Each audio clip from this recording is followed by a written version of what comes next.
샬롬. 오늘도 복되고 좋은 날이 밝았습니다. 월요일 아침 한 주를 시작하시면서 하나님 말씀 속에서 또 기도 속에서 시작하심으로 승리하시는 한 주간 만들어 가시기 바랍니다. 요즘에 옆에 있는 사람들에 대해서 많이 생각을 합니다. 함께하는 사람들, 같은 장소에서 같은 방향으로 같은 길을 가는 사람들 말이죠. 가까이는 부부가 있을 겁니다. 부부가 항상 같은 길을 걷고 있죠.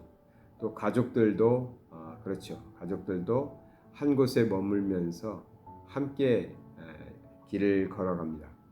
어쩔 때는 자녀들이 장성해서 이제 다른 길로 또 자신들의 길을 찾아서 가기도 합니다. 그땐 또 떠나 보내야죠.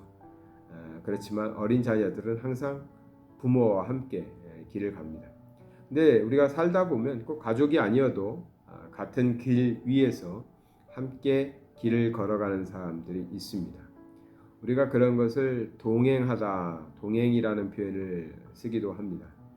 그래서 세상에서는 직장 동료들도 그럴 것입니다.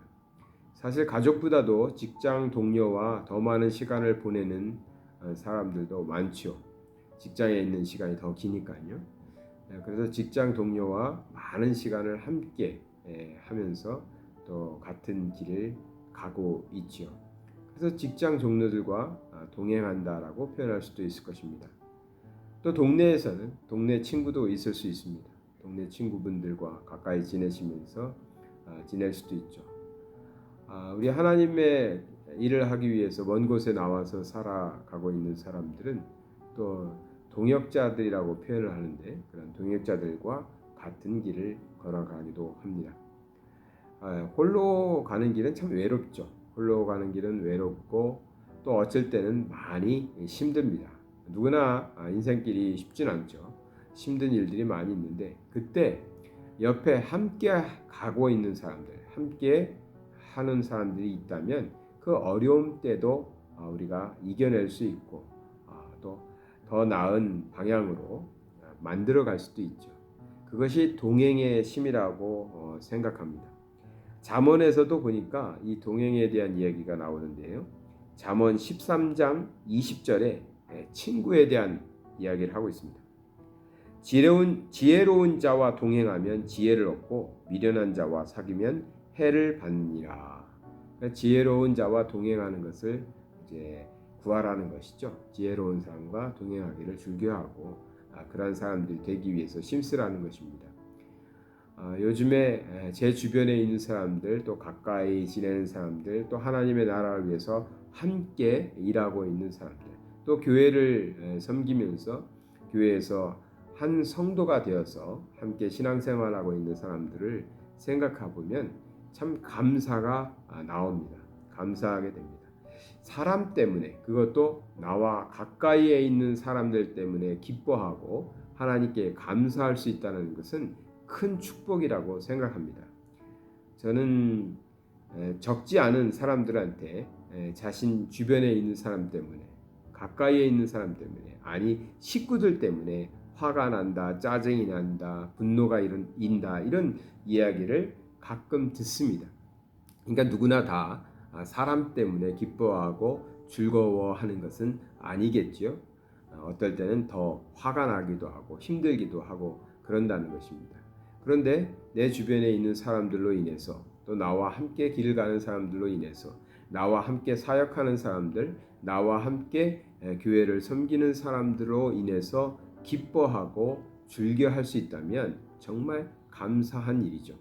그리고 그렇게 살아가고 있는 내 자신을 보면서 참 하나님께서 복을 많이 주셨다라고 감사하게 됩니다. 그것을 동행이라는 말에 비추어 보면 그렇습니다. 어차피 우리는 길을 걸어가는 나그네들이죠. 어쨌든 이제 태어났으면 한 방향을 보고 계속 길을 걸어갑니다. 그 길이 끝날 때까지, 나의 길이 끝날 때까지는 그 길을 가야죠. 근데 그 길이 가다 보니까 힘들 때도 있고 외로운 때도 있고 또는 넘어질 때도 있습니다. 그런데 함께 동행하는 사람이 있어서 그 동행하는 사람이 힘이 돼주니까 일어설 수 있고 또 이겨낼 수 있고 버텨낼 수 있고 또 그것이 좋은 것으로 바뀌는 그런 것들을 많이 경험하게 된다는 것이죠. 이번 주에는 많은 사람들이 한국을 드디어 뭐 돌아서는 예전에도 갈 수 있었지만 이제는 직항을 타고 한국에 갈 것 같습니다. 많은 사람들이 기다렸죠. 근데 그 길을 가는데 예전과 달리 예전에는 뭐 티켓만 사면은 그냥 갈 수 있었는데 이번에는 좀 다르죠. 이번에는 서류가 필요하고 검사도 받아야 되고 뭐 음성 확인도 띄어야 되고 뭐 여러 가지 복잡하더라고요. 그래서 한국에 가시는 분들도 또 말레이시아로 들어오시는 분들도 자꾸만 물어봅니다. 뭘 준비해야 됩니까? 이건 어떻게 해야 됩니까? 저건 어떻게 해야 됩니까? 걱정이 많으세요. 또 연세가 많으신 분들은 더 걱정이 되죠. 서류가 복잡하다는데 뭐가 어쩌다는데 내가 잘 통과할 수 있을까? 이런 걱정들. 그럴 때 이제 우리가 제일 듣기 좋은 소리가 있습니다. 정말 복음처럼 들려지는 얘기가 있습니다. 누가 그 날짜에 그 비행기로 가는데 그분과 함께 가시면 됩니다. 그분에게 말해 두었습니다. 그분이 잘 안내해 주실 겁니다. 그 말처럼 듣기 좋은 소리가 없어요. 즉 동행하는 사람이 있습니다. 동행해 드리겠습니다. 제가 동행해 드리겠습니다. 제가 안내해 드리겠습니다.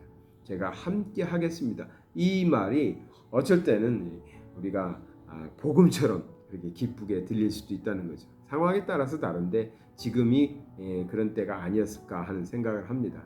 이제 그것도 다 없어지고 예전처럼 자유로운 시대가 또 오겠지만 한동안은 정말 이렇게 나라와 나라를 옮겨간다는 것이 굉장히 어려웠으니까요. 함께 동행해 주는 사람이 있다. 그런데 그 사람이 나보다 훨씬 더 지혜가 있고 지식이 있고 경험이 있어서 길을 잘 안내해 줄 수 있다. 그런 사람이 지금 나와 동행해 주겠다라고 말한다. 이것은 참 기쁜 일이죠. 여기서 잠깐이면 가는 얼마 걸리지 않는 다른 나라를 가는 비행기 한번 타면 가는 그런 길도 동행하는 사람이 있다라면 참 편하게 쉽게 갈 수 있는 것이죠. 우리가 인생길 걸어가시면서 하나님의 나라에까지 꼬린할 때까지 하나님의 나라에 꼬린할 때까지 우린 인생길을 걸어가는데 어떤 사람과 동행하면 정말 좋을까요? 여기 잠언에서는 지혜로운 자와 동행하면 지혜롭고 미련한 자와 사귀면 해를 받는다라고 단순하게 써 있지만 우리가 하나님의 자녀로서 하나님의 자녀답게 인생길을 살아가려 한다면 우리는 어떤 사람들과 동행해야 될까요? 그렇습니다. 믿음의 사람, 신앙의 사람, 하나님의 말씀을 잘 알고 하나님의 말씀을 잘 지키는 사람, 그런 사람과 동행하셔야죠. 그래야 하나님이 원하시는 길을 깨닫고 방향도 알고 어떻게 이러한 때는 또 어떻게 이러한 경우에는 어떻게 해야 되나 그런 것을 잘 또 봐가면서 배워가면서 함께 할 수 있으니까 그러면 하나님의 자녀의 길을 걸어가는 것이 수월하겠죠. 그런데 우리가 세상 사람들만 옆에 많아요. 하나님을 몰라요. 하나님을 섬기지 않아요. 그런 사람들과 동행하고 있다 그러면 나는 하나님의 자녀답게 살고 싶은데 나는 하나님의 원하시는 대로 살고 싶은데 그러기가 어렵죠. 왜? 나와 함께하고 있는 사람들이 그러지 않기 때문에. 그래서 누구와 동행하고 있느냐 이것이 참 중요한 것이죠. 성도들은 내가 어떤 교회에 출석하고 있느냐 어떤 목회자에게 지도를 받으며 믿음을 키워가고 있느냐 나와 함께하고 있는 우리 성도들은 또 교우들은 어떤 사람인가 뭐 직장도 마찬가지일 겁니다. 다 내 주변에 있는 사람들의 큰 영향을 받는다는 것이죠. 그런 면에서 생각해 보니까 참 감사하다. 이런 사람들이 내 주변에 참 많았구나. 그런 감사가 넘쳤습니다. 우리 성도님들도 항상 옆에 있는 분들 귀하게 여기시고요. 그 중에서도 하나님의 길을 함께 걸어가고 있는 믿음의 동반자들, 동행자들이 있으면 정말 귀하게 또 감사하게 여기시면서 그 서로에게 힘이 되주시는 그런 동반자들, 동행자들 되시기 바랍니다. 사랑의 하나님 아버지 감사드립니다. 우리가 서로에게 지혜 있는 자가 되게 하여 주시옵시고 하나님의 뜻을 밝히 분별하여 하나님의 자녀의 길을 우리가 걸어가며 또 다른 이들에게도 함께하는 이들에게도 그 길을 잘 인도할 수 있는 그런 복된 삶들 또 복된 관계가 되게 하여 주시옵소서. 우리에게 귀한 사람들과 더불어 동행하면서 하나님의 길을 걷게 하여 주심을 감사드립니다. 언제나 감사의 마음으로 귀하게 여기며 섬기는 마음으로 살아가게 하여 주시옵소서. 예수 그리스도의 이름 받들어 기도드리나이다. 아멘.